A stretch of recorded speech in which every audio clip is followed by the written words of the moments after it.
Welcome to the Brew Crew Review Podcast, the show by fans for fans of your Milwaukee Brewers.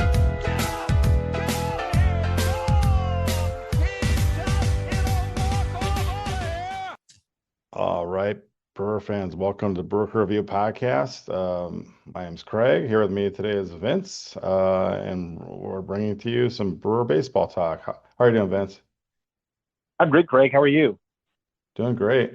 Well, it's been quite the great summer to be a Milwaukee Brewer fan, to say the least. And so I know that if you're listening to this, most definitely are a Milwaukee Brewer fan. So thank you for that. I want to start by congratulating the 2025 Milwaukee Brewers for breaking the franchise record for the most wins in a row as they reeled off 14 consecutive wins here at the end of July through the middle of August, and they broke the franchise record. And in doing so, they got free Webb's burgers for all Brewer fans. So congratulations to everyone who also got to join in that promotion. Yeah, and pretty exciting. It's just the third time in franchise history that the Brewers have earned 12 or more wins going back to 1987, 2018, and now in 2025. So yeah, pretty exciting times to be a Brewers fan, to say the least. Absolutely, and I will give props to my nephew Alex, who I know is one of our listeners. He correctly predicted that the Brewers would easily dispatch of the three-game home series against the Pittsburgh Pirates to secure the free burgers for the folks of Milwaukee and Wisconsin. And in spite of Paul Skeens being scheduled, and they did just that in pretty awesome fashion. And they actually continued on for two more come from behind wins against the Reds before they finally had their streak come to the end just over a week ago. So congratulations to them, and they built themselves a nice little cushion with not only the best record in all of baseball in the NL, but also, of course, in the division. Fortunately, one of the second best teams in the league are also in our division, and the Brewers did have to go to Wrigley for a five-game series. And unfortunately, unlike my prediction, they did lose that series 3-2. Um, and and then, of course, they followed that up with another series loss at home against the Giants, and all of a sudden, a little bit crashing back down to earth, and felt like what it has long felt to be a Brewers fan and having to endure some tough losses here. But overall, I think the Brewers have put themselves in a really nice position here with just over a month left to go in the season. Yeah, it has been an awesome month overall. I mean, you look at our monthly record, and I think anybody would take it. I know that some people were, kind of upset after this last series, but the Brewers are still 17-6 in the month of August, with 6 days left in the month here as we tape tonight. So it's been a pretty outstanding month, all things considered. And losing to the Cubs in the series at Wrigley was obviously a disappointment. I don't think that the Brewers had their A lineup necessarily playing, considering all the injuries that we've had, and there's weird doubleheader days and all that stuff. So I took that one kind of with a grain of salt. I will say I was a little bit more upset and concerned with the Giants series. The loss yesterday being particularly devastating. I have all the faith in the world in Trevor McGill at the back end of our bullpen, but he is going through a little bit of a rough stretch right now, blowing his last two save opportunities. So I would not necessarily say overly concerned, but I would say slightly concerned after the Giants series. Yeah, no, I think it goes without saying it's pretty universally accepted the Brewers bullpen has been one of their strengths of their team, and also I think one of the main reasons for why they've had such successful seasons so far. The fact that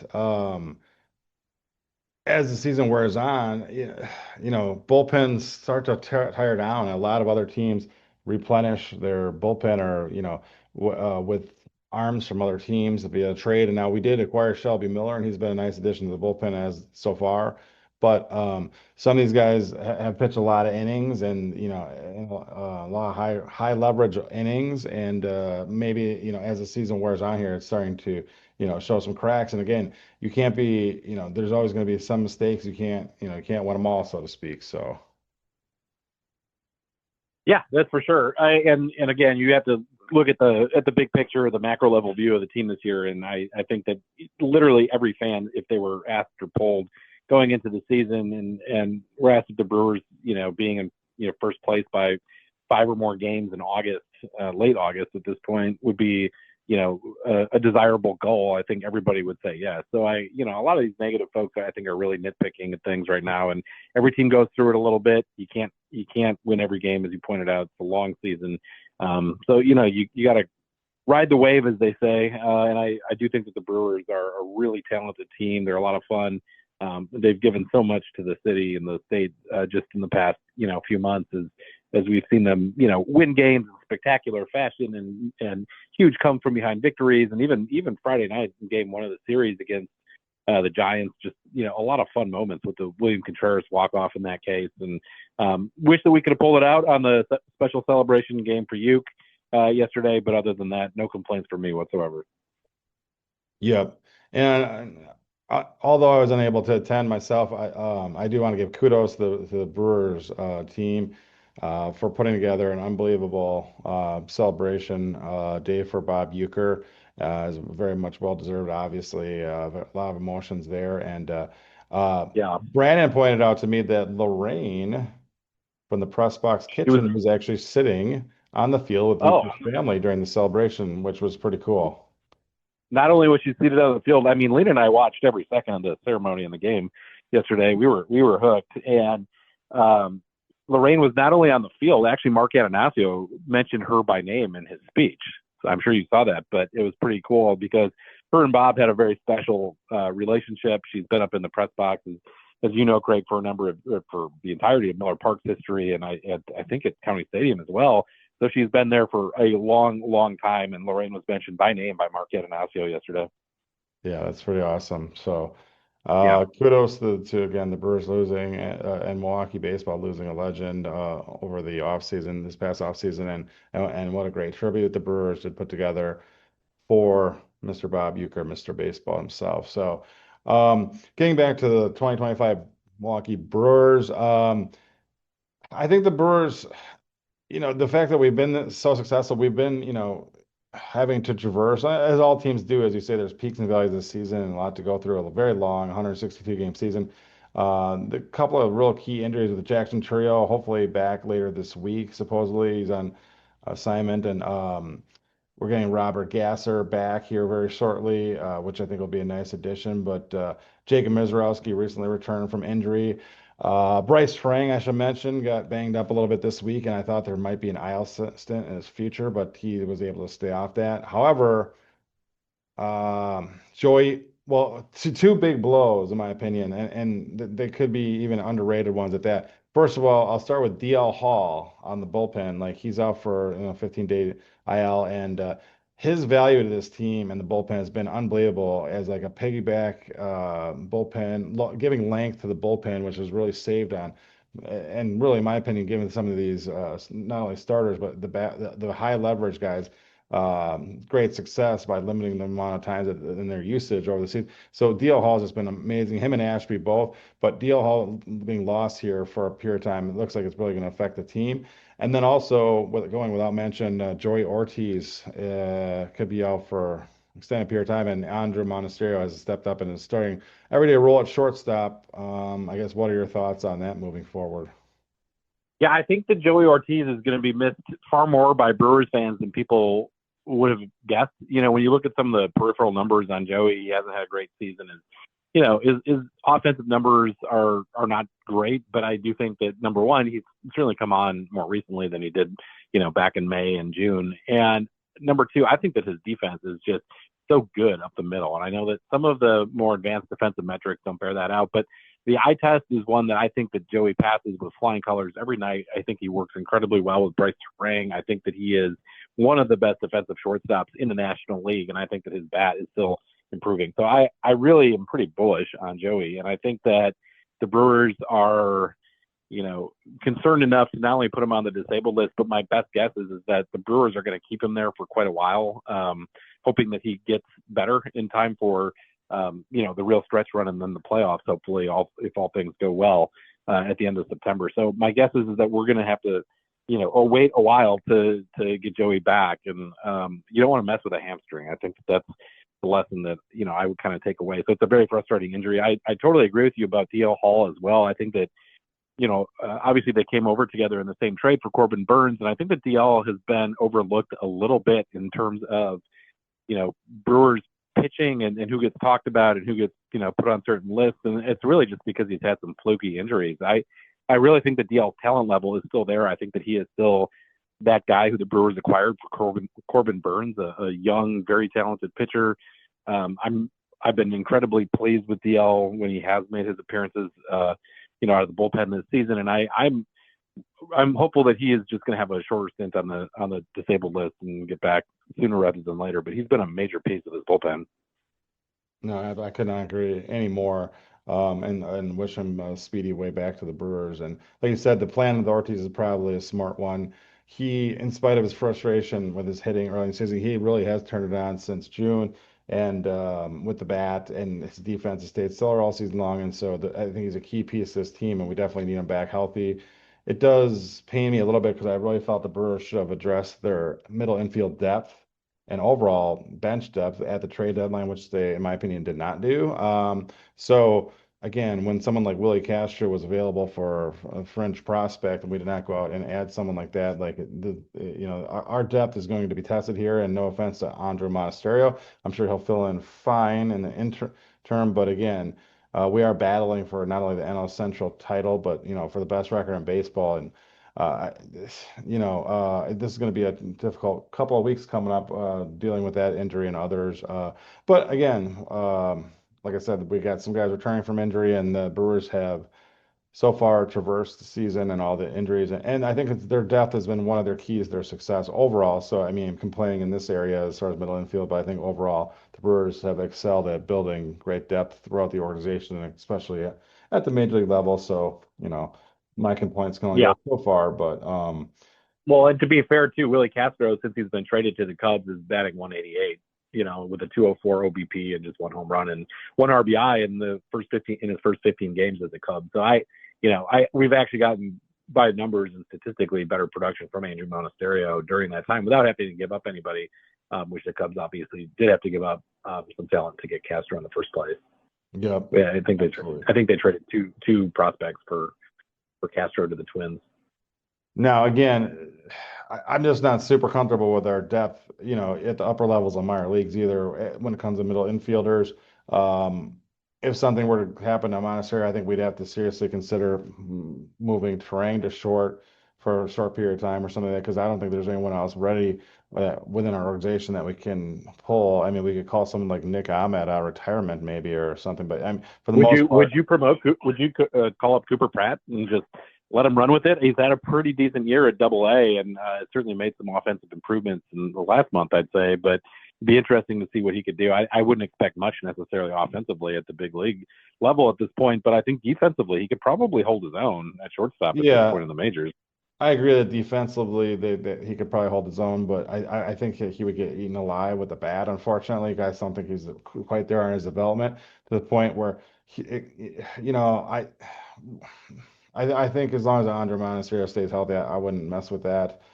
Just because, again, I'm all for promoting a guy ahead of a level, let him fail a little bit and then let him return there the next year, whatever. But you're talking about moving someone from Double-A to the major leagues in the middle of a pennant race for a young guy with a really bright future. I think that could have some adverse effects on his development. And so, as a developmental baseball guy, I would kind of be against it. But again, I'm also for the all hands on deck. If we really feel like he's the best option, I wouldn't be against it. But again, I think we'd be in pretty big desperation mode if we were to attempt that. I know Brewer fans are. I just don't. If he was at AAA, I think it'd be a different story. He also had a really not so great offensive year in the first half at Double-A, so already having struggles already this season. I think if he was hitting really well the whole year at Double-A, I think that maybe I'd consider something different. But I think because of that, I would shy away from it. That's just me, but I don't run the team, so Yeah.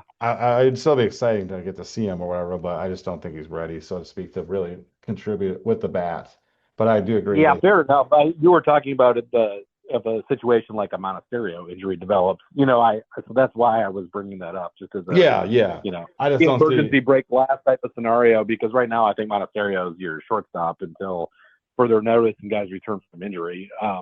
Because he does have 3+ years now of big league experience. He's been an organizational soldier before that, even with other teams. So he's got a lot of experience at this point in his career. So there's also other guys not on the 40 man. I know Freddie Zamora has been talked about a little bit, the shortstop in AAA right now, but he doesn't really have a prospect pedigree at this point. I kind of view him as another Anthony Siegler type, so maybe there's something there, but I wouldn't necessarily rely on that. I'd probably just roll with Monasterio. But if he does get hurt, I personally would consider Cooper Pratt if there is an injury to Monasterio myself. Yeah, and knock on wood that, hopefully that's not going to be the case because I think it would be detrimental to the Brewers and to Cooper Pratt's development, unfortunately. So let's hope we can avoid that and that Joey Ortiz gets back and gets well as soon as possible. So I do want to segue this to then the August Rapid Nine. I know that Scott Bartell was always a big fan of It's this. I'm on. hoping. And Tom, what's that? I said, is Scotty on for a Rapid 9? No. Our anonymous source, Tom C, Tom Carter. Yeah, said Tom that Carter. he's, yeah, guess no, yeah, I'll just call him T Carter. T Carter just helps Scott move into his new condo they purchased in Menominee Falls, actually. So for anyone who's any of our former listeners, I've been stalking Scott. Unfortunately, I have now revealed his location. But anyway, yeah, so without further ado, he won't be joining us. And here we go with the first inning of the Rapid Nine. All Okay. right. So predict the final number of wins for the 2025 Milwaukee Brewers in the regular season.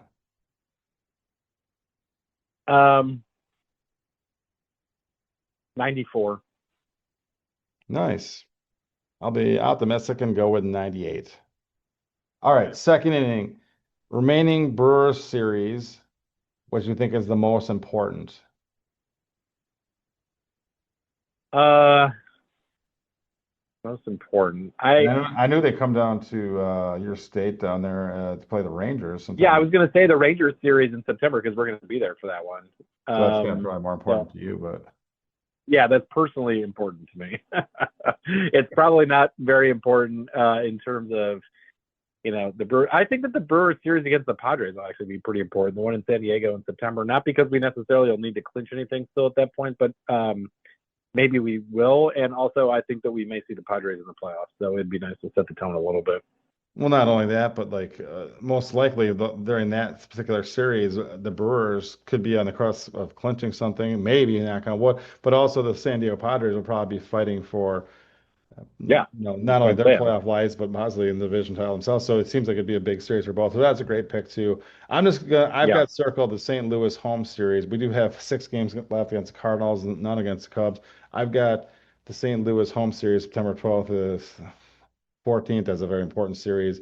I feel the Brewers need to win that series for multiple reasons. But yeah, no, I agree. The San Diego and the Texas one is the ones to look forward to too. So, all right, third yeah. The Texas inning. one is right before that Cardinal series in Milwaukee, and I really only said that just because for selfish reasons. We're gonna head up to Arlington on Sunday, so we're gonna get to all 3 games. Awesome. Yeah. I'll Yep. probably see you in St. Louis too sometime. I think they play toward the end of September. You always just show up Yep. there randomly. Um, I uh, know. It's on so the way to Wisconsin. It's on our drive up usually. nice. All right. So third inning of our rapid nine here. Which brewer will finish with the most NL Rookie of the Year votes? Oh, it's got to be Isaac Collins at this point. With Miz having a couple rough outings and an injury in there too, I think that it's got to be Isaac Collins. In fact, I think it's fairly likely that he's going to be either first or second in the National League Rookie of the Year balloting. Yeah, that's great. I'm hoping that's right because that way we won't have to lose a year of control over Miz. But just to be different, I'll say the Miz. I don't know why, but I think other baseball writers really like him. I'll vote for him. But and hopefully that means he has an amazing September. But I'll just go with that to be different. Fourth inning. Who will be the third NL wildcard team? The Mets, the Reds, or other?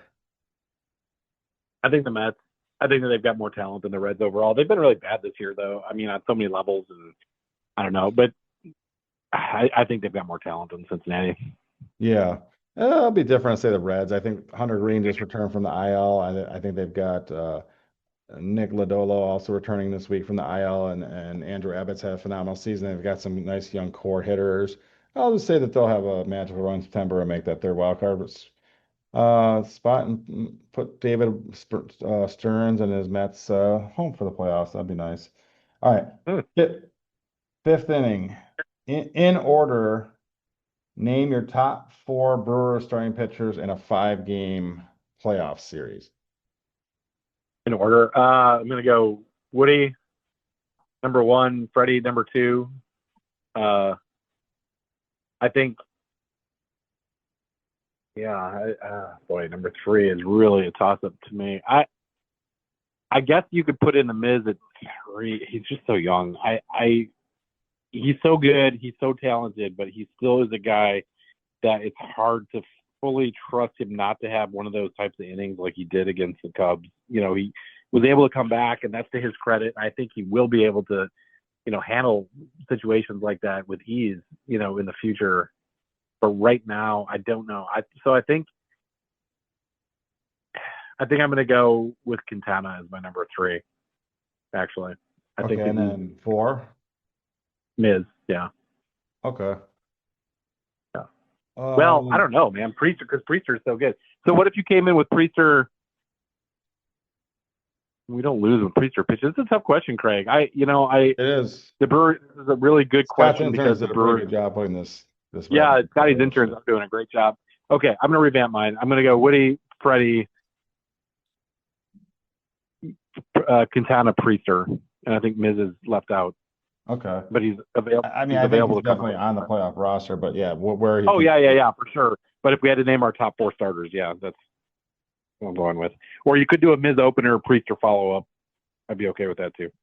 I think that the Brewers still have a streak going where they've won all 15 of Priester's last 15 starts. They It's have, pretty incredible. yeah, But so they with that have, alone, yeah, you almost think you gotta give him a spot. But anyway, my actual order and picks are Freddie, who I feel should win the NL Cy Young, probably won't. Number two, Woody, just because he's Woody.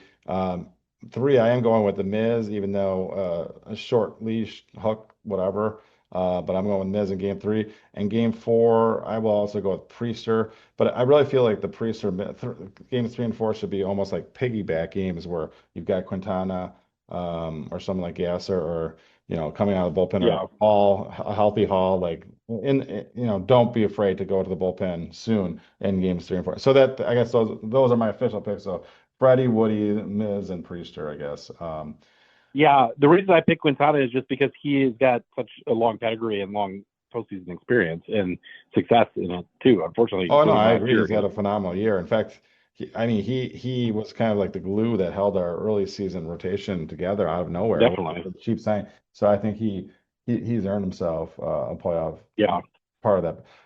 So that's why it's a tough question because there's so many great options. So I mean, I guess that's a good thing. Good thing to have. Good yeah. problem. That's a great thing to have. Brewers have not had this issue in the past. This is good. No. All right. Number. In fact, I remember Julio Chacin starting Game 7 of He NLCS. did. Wasn't too happy about. He But did. anyway, all right. So sixth inning. Name a random Brewer that is your pick to be a playoff hero this year. Random Brewer. Okay, let me think through this. I did not get a chance to look at these questions ahead of time during our pre-production meeting, so I'm gonna go with Danny Jansen. I don't know why. I guess if I had to say why, well, if you're talking about like random, like it can't be Jackson Churio, I assume, or Well, no. Christian Yelich by the Well, nature no. of I your mean, question. it So, could be anyone on the roster, but I mean, well, if it's kind of more random, I'm gonna go Danny Jansen because he's got power. He's gonna play, as a catcher. Yeah, I'm gonna go Danny Jansen. okay. Yeah, my pick is Blake Perkins. And the only reason I just threw him in there is because he just seems like a really likable guy, and not only that, he just seems to epitomize like kind of what the Brewers are. He's got like a forgotten player that no one thinks much of, obviously, but he's got speed, he's got defense, he's got good strike zone judgment. He just seems, even though he's a bench guy, he seems like an epitome of like what is the 2025 Milwaukee Brewers, and that's kind of overachievers in my opinion. So I'll just Yeah. go with them. I like them. So all right, seventh inning. This is a fun question, actually. Thank you, Scott's interns. Brewers A Brewer employee most responsible for the 2025 success. Matt Tom Arnold, Carter. Pat Murphy, Bob Uecker, or Marty Wellscop? Oh, I mean, Marty does a great job of checking people in up there in the press box. I know he listens to our podcast as well, so I'm going to go with Marty. I think Marty and Bob are working together. But yeah, we got a little euchre magic from heaven, and we got a little Marty magic from the press box. There we go. That's a great pick, a duo, a combo right there. Yeah, So, and again, I'm actually going to go with Pat Murphy. I mean, I love what Matt Arnold, how he's built the roster, but for the on-field success, you've got to give it to Pat Murphy. I, the more I learn about the guy, the more you're like, this guy is like, the Buddha of baseball. Like, there's something he's got some kind of magic. And after seeing interviews with him, all going all the way back to his times, um, you know, early coaching times, whatever, he's got some kind of knack for teaching and to making players believe that they're better than they actually are. And I think that's a skill that yeah, he yep. brings out the best. And I think it's that day by day mentality. And well, I mean, if you're not a Pat Murphy fan, I don't know. But I'll take a quick little side tangent on this inning. I know that we're running out of time, but to No, say, you can take as much time as you want. That's one of the oh, rules that's of right, Stat yeah, Ad. in honor of Even if Scott rapid Bartell. fire It doesn't have to really be doesn't have rapid. I get that. But yeah. in a post-game interview, he said something that I really think epitomized the 2025 Brewers. And not only that, but how Matt Arnold has built this team. He said that after a game where Brandon Lockridge, he goes, went 0 for 3 today, but and a walk, 0 for 3 with a walk, but he saw 33 pitches. He says to everyone in the media, he goes, if you don't understand how that impacts a baseball game, then see me afterward. And it Yeah, really I made me heard that. laugh. And it really endeared me to Pat Murphy because it led me to believe that not only him, but Matt Arnold and the entire organization has really valued what I call, this is a term I just made up, but it's called bat battlers. And that's guys that are not only gamers, good, but when it comes to their plate discipline, they fight off pitches, they see a lot of pitches, they take a lot of pitches. And if you build a whole lineup, a whole organization full of bat battlers rather than these three true outcome guys like the Joey Gallo's of the world who are just swinging and missing and or hitting home runs and that's it.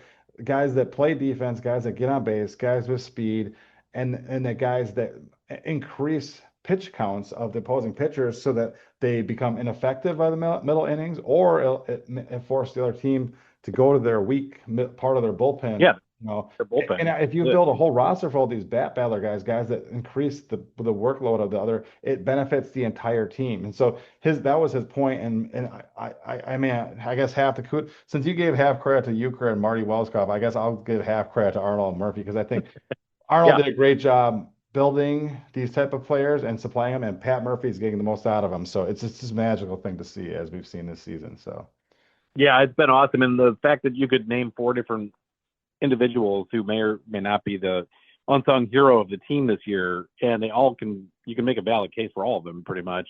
yeah, It's pretty absolutely. awesome to see as well. So There he is. Absolutely. So, all right, moving on to the yeah, eighth inning here. I do think, as a quick side note, I do think that Pat Murphy is going to win the National League Manager of the Year award again in 2025. I think that not only is he the first Brewers manager to ever win the award, he's going to win it twice. I mean, I don't see who else you can give it to at this point. I mean, he's just doing an unbelievable job. So, all right, Yeah. moving on to the eighth inning. And this might be more geared toward you.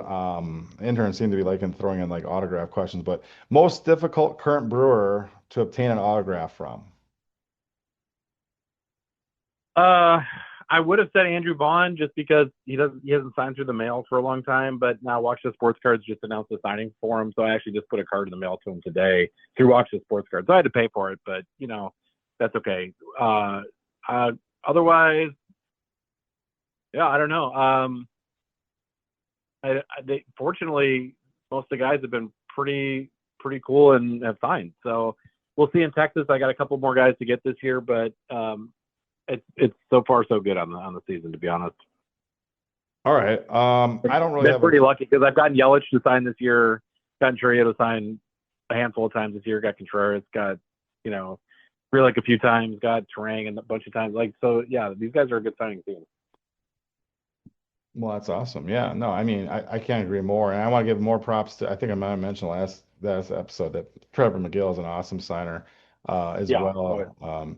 So he's good at much more than just blowing saves as he even signed for my nephew who is frustrated by his blown saves. But no, obviously I don't really have a firm answer to this, but I guess I'm just gonna throw out there Yelich because he's one of the only ones who didn't sign for the kids this year and I don't think this is necessarily his fault. It might have just been circumstantial, but obviously I'm not gonna dock him for that. But like, as far as like who my kids are trying to get their autograph, it's still Yelich. It seems like the holy grail. They actually got Churio now, but yeah, yes, Yelich, who's been with the team, and at this point he's becoming like a Brewer icon too. With his numbers are, you almost have to put him fourth in franchise history behind Yount, Milder, Braun, and maybe Yelich now. As far yeah. as just like franchise players, and obviously I think Churio will eventually be added to that list. Knock on wood, but yeah. So absolutely. So all right, running out of time here. Ninth inning, and this is a big one.